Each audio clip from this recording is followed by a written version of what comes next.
Hello students, good evening. तो UPSC के लिए मेरे द्वारा अभी 2 वीडियो डाले गए थे जिसे आपने देखा, और मैंने बताया था कि इकोलॉजी एनवायरनमेंट से रिलेटेड जो भी छोटे छोटे टॉपिक मैं पढ़ाऊंगा उससे रिलेटेड ऑब्जेक्टिव क्वेश्चंस आपको मैं दूंगा। तो जो टॉपिक मैंने वीडियो में डाला है उससे रिलेटेड 10 क्वेश्चंस भी आपको दिए हुए हैं, जिसको आप लिंक में जा करके देख सकते हैं और ट्राई कर सकते हैं कि वीडियो देखने के पश्चात आपसे क्वेश्चन बन रहे हैं या नहीं बन रहे हैं। यहां पर मैं उन क्वेश्चंस को एक बार आपके सामने एक्सप्लेन कर रहा हूं। Question number 1, which one is the proper sequence of biological organisation? जैविक संगठन का सही क्रम क्या है? तो इसमें हमारे पास जो आंसर बना है, इसमें फर्स्ट आ रहा है आपका मैक्रोमॉलिक्यूल्स। मैक्रोमॉलिक्यूल्स मैंने बताया था, जिसमें कि आपका कार्बोहाइड्रेट, फैट, प्रोटीन और न्यूक्लिक एसिड में डीएनए आरएनए होता है। इसके बाद फॉर्मेशन होता है सेल का या कोशिका का फॉर्मेशन होता है। सेल का जो ग्रुप होता है बनाता है टिश्यू बनाता है, और टिश्यू से फॉर्मेशन होता है आपका ऑर्गन। तो इस तरीके से जो क्वेश्चन नंबर 1 है उसका आंसर बन रहा है यहां पर आपका सी बन रहा है, ये ध्यान रखेंगे। तो जो क्वेश्चन नंबर 1 था उसका आंसर बना आपका यहां पर सी। क्वेश्चन नंबर 1 का आंसर हो गया सी। सेकंड क्वेश्चन था, in birds the voice box is known as. Birds में वॉइस बॉक्स को किस नाम से जाना जाता है? तो आपको ध्यान रखना है कि बर्ड्स में मैंने बताया था सायरिंग्स से नाम से जाना जाता है। सायरिंग्स के द्वारा ही बर्ड्स में जो सिंगिंग की प्रोसेस होती है पॉसिबल होती है। तो आपका क्वेश्चन नंबर 2 का आंसर क्या हुआ यहां पर आपका बी। ये हो गया क्वेश्चन नंबर 2, इसका आंसर होगा यहां पर बी। थर्ड क्वेश्चन में आते हैं, nectar gland occur in which type of flower? Nectar gland occur in which type of flower? मैंने बताया था आपको nectar gland occur near ovary and it attract insect for pollination. तो इंसेक्ट के through जो पॉलिनेशन होता है उसको हम बोलते हैं एंटोमोफिली, और फ्लावर क्या कहलाएगा? Entomophilous flower. तो यहां पे क्वेश्चन नंबर 3 का आंसर हुआ आपका बी। ये हो गया क्वेश्चन नंबर 3, इसका आंसर क्या हुआ यहां पर बी। नेक्स्ट हम लेते हैं, which type of plant moment occur in night blooming flower? Night blooming flower मतलब ऐसे पुष्प जो रात्रि में खिलते हैं, उसका एग्जाम्पल अपने को मिलता है सेस्ट्रम नॉक्टर्नम। सेस्ट्रम नॉक्टर्नम साइंटिफिक नेम है, इसको हम रात रानी के नाम से जानते हैं। तो इनमें जो मोमेंट पाई जाती है, ये मोमेंट कहलाती है आपका निक्टिनास्टी। ये मोमेंट क्या कहलाती है आपका? निक्टिनास्टी। हिंदी में इसको हम बोलते हैं निशानुकुंचन गति। जो निक्टिनास्टी है मतलब क्वेश्चन नंबर 4 का आंसर बन रहा है यहां पर डी। ये क्वेश्चन नंबर 4, इसका आंसर क्या बना आपका डी, निक्टिनास्टी, या हिंदी में उसको अपन बोलते हैं क्या यहां पर? निशानुकंचन। ये हो गया आपका निक्टिनास्टी मोमेंट। नेक्स्ट आपका आता है यहां पे क्वेश्चन नंबर 5। क्वेश्चन नंबर 5 था आपके पास, which statement is true about cactus? Cactus के लिए सही कथन क्या होगा?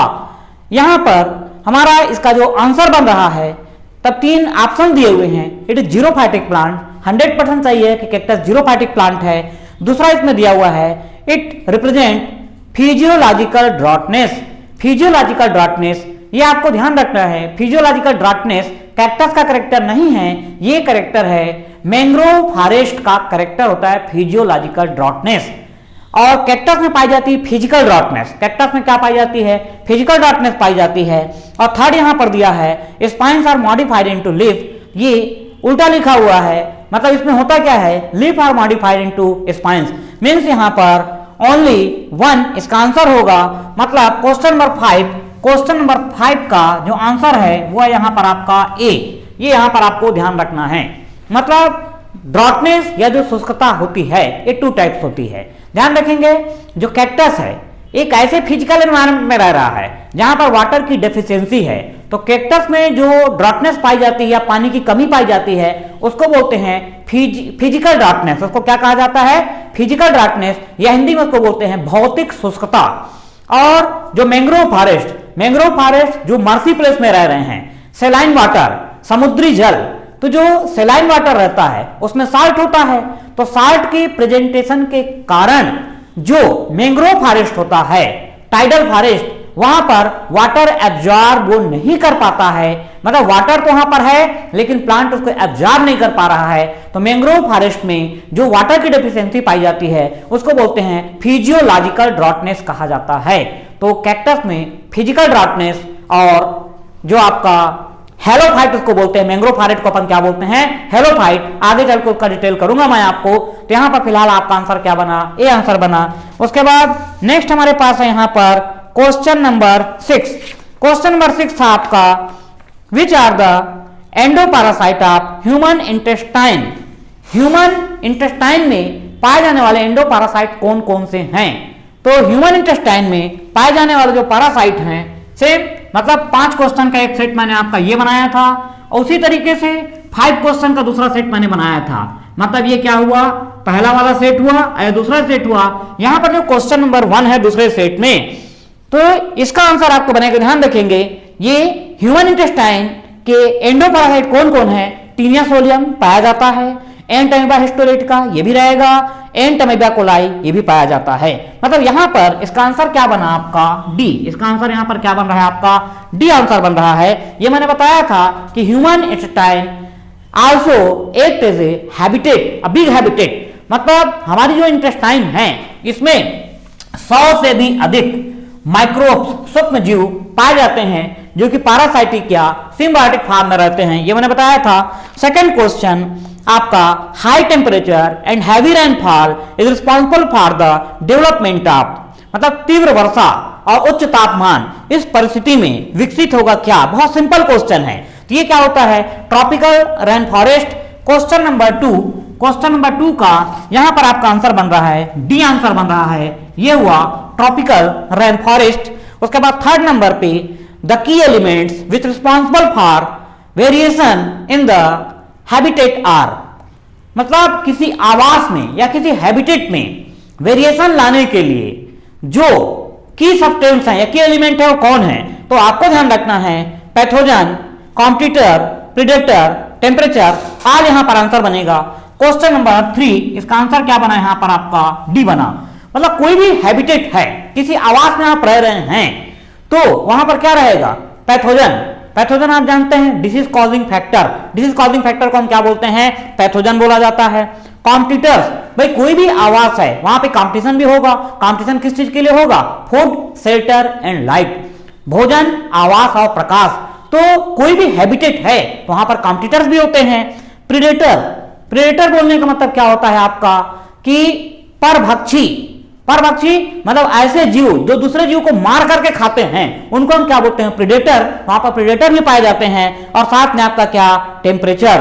तो कोई भी हैबिटेट है उसमें सारे फैक्टर इन्वॉल्व होते हैं, ध्यान रखना है आपको। उसके बाद next question number 4, which biome is much better for habitat. कौन सा जो बायोम है वो ज्यादा अच्छा होगा आवास के रूप में। तो आपको ध्यान रखना है tropical rain forest. Question number 4, question number 4 का आंसर भी यहां पर क्या बना आपका, डी। आपको ध्यान रखना है जो ट्रॉपिकल रेन फॉरेस्ट है, ट्रॉपिकल रेन फॉरेस्ट में सफिशिएंट हैबिटेट होता है और साथ ही फूड और फॉडर भी सफिशिएंट अमाउंट में उपलब्ध होता है। भाई आपको मालूम है maximum biodiversity occur in tropical region या ट्रॉपिकल रेन फॉरेस्ट। क्यों, क्योंकि वहां पे पर्याप्त मात्रा में आवास उपलब्ध है, ये आपको ध्यान रखना है। नेक्स्ट क्वेश्चन इसका आपका question number 5, which one is wrong statement. कौन सा कथन इसमें गलत है, ये नंबर 5 का क्वेश्चन है। तो यहां पर देखिए, prey is the part of predator food chain, बिल्कुल सही जवाब है ये। आपको ध्यान रखना है जो फूड चेन होती है 2 टाइप्स होती है, एक हम पढ़ते हैं ग्रेजिंग फूड चेन, दूसरा पढ़ते हैं predator food chain. Predator food chain को आप इस तरीके समझ सकते हैं, जैसे टाइगर या लायन है ये प्रेडेटर है और डियर या जो हिरण है वो क्या है, प्रे है। ठीक है, ये बिल्कुल सही है, ध्यान रखना कि prey is the part of predator food chain, बिल्कुल सही। A good parasite never destroy their host, एक अच्छा परजीवी कभी भी अपने होस्ट को नष्ट नहीं करता है। मतलब परजीवी जिसके शरीर पर आश्रित है कभी भी उसको नष्ट नहीं करेगा, एक गुड पैरासाइट का ये पहचान होती है, ध्यान रखना है। उसके बाद नेक्स्ट आपको लिखा हुआ है maximum competition occur in between intra species. तो ध्यान रखेंगे स्पीसीज मतलब यहां पर आपको ये आंसर इसका इंटर स्पीसीज, ठीक है, maximum competition occur in between inter species. तो ये आपको ध्यान रखना है, इंटर स्पीसीज यही स्टेटमेंट आपका क्या है, रॉन्ग स्टेटमेंट है, क्योंकि मैक्सिमम कंपटीशन कहां पाया जाता है, ध्यान रखना, इंट्रा स्पीसीज। मैं एक सिंपल बताता हूं कि भाई जैसे ये हमारे पास एक ये कंडीशन है, ठीक है, तो यहां पर जो भी स्पीसीज है वो इंट्रा स्पीसीज है, मतलब इनके बीच में कंपटीशन हो रहा है, इसके बीच में कंपटीशन हो रहा है, आया इनके बीच में कंपटीशन होगा इंट्रा स्पीसीज। अब ये मान लिया दूसरा एक है, तो इनके बीच में यदि कंपटीशन होगा तो वो क्या हो जाएगा, इंटर स्पीसीज, मतलब दो अलग अलग स्पीसीज के बीच में यदि कंपटीशन हो रहा है तो इंटर स्पीसीज है।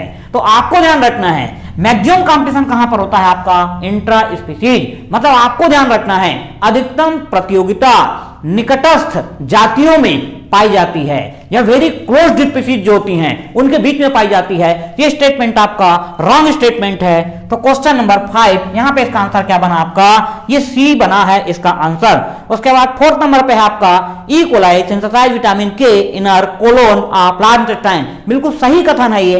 तो इस तरीके से ये जो 10 क्वेश्चन मैंने आपको जो टॉपिक पढ़ाए थे उससे रिलेटेड थे, और इस क्वेश्चन का आंसर मैंने आपको एक्सप्लेन कर दिया। ऐसे स्टूडेंट्स जो क्वेश्चन को नहीं देखे हैं तो आपका जायसवाल क्लासेस का जो एंड्रॉयड ऐप है उसमें लिंक दी हुई है, उसमें जा करके क्वेश्चन को देख सकते हैं, और साथ ही जो आंसर मैंने एक्सप्लेन किया उसको भी आप देखिए। ये ध्यान रखना, ये हमारी क्लास धीमी गति से चलेगी लेकिन कंटिन्यूअस रहेगी, और आने वाले समय में इसका हमको बहुत ही पॉजिटिव रिस्पांस मिलेगा। तो कंटिन्यू बने रहिए, मिलते हैं फिर।